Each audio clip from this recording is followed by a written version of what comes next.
Assalomu alaykum. Berilgan ma'lumotlarga asosan uchburchak yuzasini topishimiz kerak. Hop, bu uchburchak yuzasini topish uchun birinchi navbatda bizda nimani bilishimiz kerak bo'ladi? Ixtiyoriy uchburchak yuzasi 1/2 asos va balandlik ko'paytmasiga teng bo'ladi. Balandlik tashqariga tushadimi, ichkariga tushadimi? U balandlik, demak, mana shu uchburchagimiz uchun tashqariga tushgan balandlikni birinchi navbatda topib olishimiz kerak, ya'ni AB balandlik topib olishimiz kerak. Bu uchun Pifagor teoremasi aynan ABD uchburchagi uchun qo'llaymiz. Ya'ni AB kvadrat qo'shilgan BD kvadrat teng AD kvadrat. Xo'p, AB kvadrat qo'shilgan 81 BD 9 ga teng, ya'ni 9 kvadrat 81 teng 225 15 kvadrat.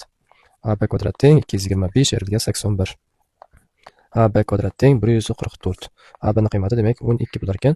Bu degani balandligimiz 12 ga teng ekan. Xo'p, bizda uchburchak asosi 10 ga teng.